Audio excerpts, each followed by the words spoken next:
మన ఈ శరీరమే ఒక అద్దె కొంప. మనం శాశ్వతంగా ఈ భూమిపై నివసించడానికైతే రాలేదు. ఈ శరీరం మన సొంతం కాదు, పరమాత్మ ప్రసాదించిన ఒక తాత్కాలిక నివాసం మాత్రమే. అద్దె ఇంటిలో నివసించే వ్యక్తి ఏదో ఒకరోజు ఆ ఇంటిని విడిచిపెట్టి వెళ్ళిపోతాడు. అదేవిధంగా ఈ శరీరాన్ని కూడా ఏదో ఒకరోజు మనిషి విడిచిపెట్టక తప్పదు. 9 ద్వారాల శరీరం అనే గృహాన్ని ఒక్కసారి పరిశీలిస్తే అహంకారం పూర్తిగా తగ్గిపోతుంది. అందువల్ల శరీర సౌందర్యము, బలము, యవ్వనం శాశ్వతం కాదనే సత్యాన్ని ప్రతి ఒక్కరు గ్రహించాలి.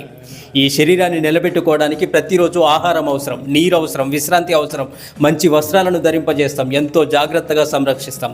అయినప్పటికీ ఈ శరీరం నిత్యమైనది కాదు. కాలం వచ్చినప్పుడు దానిని విడిచిపెట్టవలసిందే.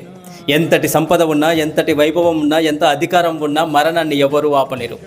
జీవితం ఎప్పుడు ముగుస్తుందో ఎవరికీ తెలియదు. అందుకే ప్రతిరోజును ఈశ్వర అనుగ్రహంగా, ఈశ్వర వరప్రసాదంగా భావించి సత్కార్యాలకు వినియోగించాలి. మనిషి బాధలకు ప్రధాన కారణం అంతులేని ఆశలు. ఒక కోరిక తీరగానే మరొక కోరిక పుడుతుంది, కానీ కోరికలకు అంతం అనేదే లేదే. అందువల్ల ఆశలను నియంత్రించి ఆత్మ సంతృప్తిని అలవాటు చేసుకోవాలి. ఈ ప్రపంచంలో మనం సంపాదించిన ధనము, ఆస్తులు, పదవులు, కీర్తి అన్నీ ఇక్కడే మిగిలిపోతాయి. మన వెంట వచ్చేది మాత్రం మన సత్కర్మలు, సేవాభావం, దేశభక్తి, ప్రేమ, కరుణ మాత్రమే. అందుకే జీవితాన్ని ధర్మ మార్గంలో నడిపించడం అత్యంత ముఖ్యమైనది.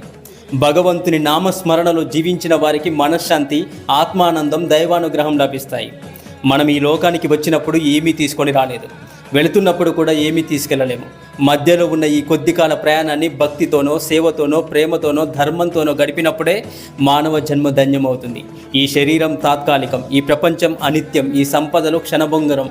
కానీ భగవంతుని నామస్మరణ, సద్భక్తి, సత్కర్మలు మాత్రమే శాశ్వత సంపదలు. అందువల్ల శరీర మోహాన్ని తగ్గించి ఆత్మతత్వాన్ని గ్రహించి పరమాత్మను చేరుకోవడానికి ప్రయత్నించడం ప్రతి మానవుని జీవిత పరమార్థం కావాలి. ఓం నమః శివాయ, ఓం నమో నారాయణాయ. మీకు ఈ వీడియో నచ్చితే హరే కృష్ణ అని కామెంట్ చేయండి.